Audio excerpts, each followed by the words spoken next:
ராஜாக்களின் 2ஆம் புஸ்தகம் 19வது அதிகாரம். ராஜாவாகிய எசேக்கியா அதை கேட்டபோது தன் வஸ்திரங்களை கிழித்து ரட்டு உடுத்தி கொண்டு கர்த்தருடைய ஆலயத்தில் பிரவேசித்து அரமனை விசாரிப்புக்காரனாகிய எலியாக்கீமையும் சம்பிரதியாகிய ஷெப்னாவையும் ஆசாரியர்களின் மூப்பரையும் ஆமோத்சின் குமாரனாகிய ஏசாயா என்னும் தீர்க்கதரிசியின் இடத்துக்கு ரட்டு உடுத்தி கொண்டவர்களாக அனுப்பினான். இவர்கள் அவனை நோக்கி, இந்த நாள் நெருக்கமும் கண்டிதமும் தூஷணமும் அனுபவிக்கிற நாள். பிள்ளை பேரும் நோக்கி இருக்கிறது, பெறவோ பலனில்லை.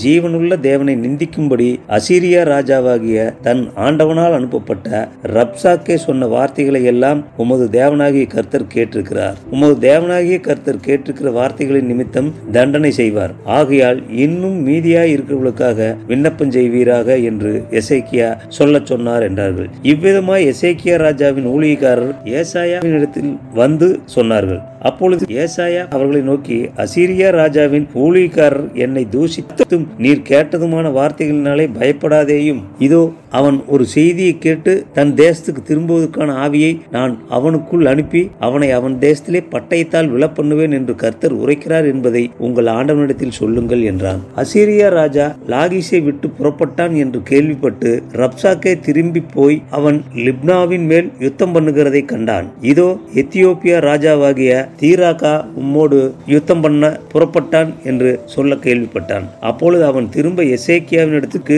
ஸ்தானாதிபதிகளை அனுப்பி, நீங்கள் யூதாவின் ராஜாவாகிய எசேக்கியாவுக்கு சொல்ல வேண்டியது என்னவென்றால், எருசலேம் அசீரியா ராஜாவின் கையில் ஒப்புக் கொடுக்கப்படுவதில்லை என்று நீ நம்பி இருக்கிற உன் தேவன் உன்னை எத்த ஒட்டாதே. இதோ அசீரியா ராஜாக்கள் சகல தேசங்களையும் சங்கரித்த செய்தியை நீ கேட்டிருக்கிறாயே, நீ தப்புவாயோ? என் பிதாக்கள் அழித்துவிட்ட கோசானையும் ஆரானையும் ரேத்சேப்பையும் தெலாசாரில் இருந்த ஏதேனின் புத்திரரையும் அவர்களுடைய தேவர்கள் தப்புவித்ததுண்டோ?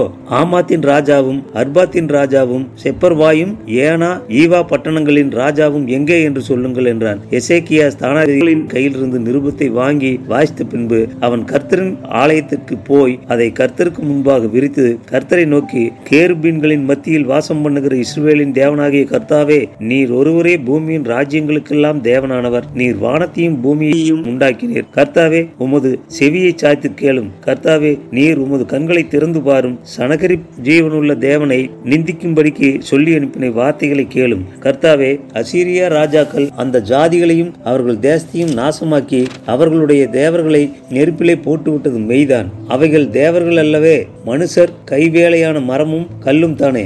ஆகையால் அவைகளை நிர்த்தூளியாக்கினார்கள். இப்போதும் எங்கள் தேவனாகிய கர்த்தாவே, நீர் ஒருவரே தேவனாகிய கர்த்தர் என்று பூமியின் ராஜ்யங்கள் எல்லாம் அறியும்படிக்கு எங்களை அவன் கைக்கு நீங்களாக்கி ரட்சியும் என்று விண்ணப்பம் பண்ணினான். அப்பொழுது ஆமோத்சின் குமாரனாகிய ஏசாயா எசேக்கியாவுக்கு சொல்லி அனுப்பினது, இஸ்ரவேலின் தேவனாகிய கர்த்தர் உரைக்கிறது என்னவென்றால், அசீரியா ராஜாவாகிய சனகரிப்பின் நிமித்தம் நீ என்னை நோக்கி பண்ணின விண்ணப்பத்தை கேட்டேன். அவனை குறித்து கர்த்தர் சொல்லுகிற வசனமாவது, சீயோன் குமாரத்தியாகிய கன்னியாஸ்திரி உன்னை இகழ்ந்து உன்னை பரிகாசம் பண்ணுகிறாள்.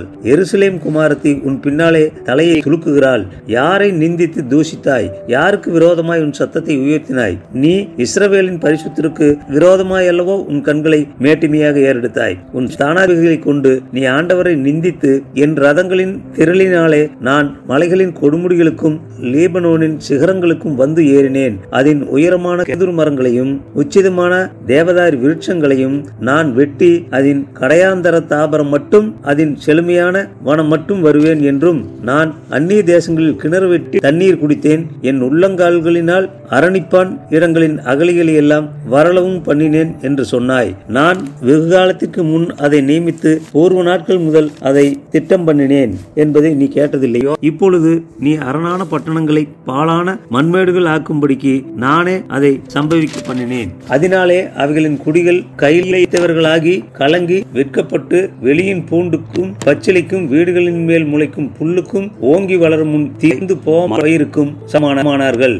உன் இருப்பையும் உன் போக்கையும் உன் வரவையும் நீ எனக்கு விரோதமாய் கொந்தளிக்கிறதையும் அறிவேன். நீ எனக்கு விரோதமாய் கொந்தளித்து வீரியம் பேசினது என் செவிகளில் ஏறினபடியினால் நான் என் துரட்டை உன் மூக்கிலும் என் கடிவாளத்தை உன் வாயிலும் போட்டு நீ வந்த வழியே உன்னை திருப்பிக் கொண்டு போவேன் என்று அவனை குறித்து சொல்லுகிறார். உனக்கு அடையாளமாய் இருப்பது என்னவென்றால், இந்த வருஷத்திலே தப்பி பயிராகிறதையும் 2ஆம் வருஷத்திலே தானாய் விளைகிறதையும் சாப்பிடுவீர்கள். 3ஆம் வருஷத்திலோ விதைத்து அறுத்து திராட்சை தோட்டங்களை நாட்டி அவைகளை அவைகளின் கனிகளை புசிப்பீர்கள். யூதா வம்சத்தாரில் தப்பி மீந்திருக்கிறவர்கள் மறுபடியும் கீழே வேர் பற்றி மேலே கனி கொடுப்பார்கள். மீதியாய் இருக்கிறவர்கள் எருசலேமிலும் தப்பினவர்கள் சீயோன் மலையிலும் இருந்து புறப்படுவார்கள். சேனைகளுடைய கர்த்தரின் வைராக்கியம் இதை செய்யும். ஆகையால் கர்த்தர் அசீரியா ராஜாவை குறித்து, அவன் இந்த நகரத்திற்குள் பிரவேசிப்பதில்லை, இதன் மேல் அம்பு எய்வதும் இல்லை, இதற்கு முன் கேடகத்தோட வருவதும் இல்லை, இதற்கு எதிராக கொத்தளம் போடுவதும் இல்லை. அவன் இந்த நகரத்திற்குள் பிரவேசியாமல் தான் வந்த வழியே திரும்பி போவான். என் நிமித்தமும் என் தாசனாகிய தாவீதின் நிமித்தமும்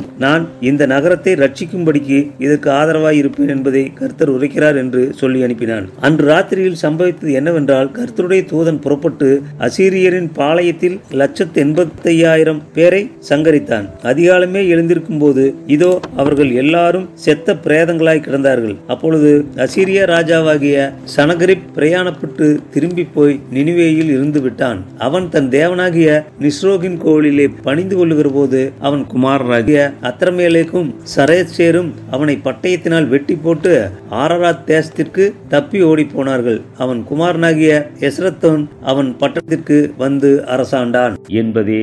ஆமென்.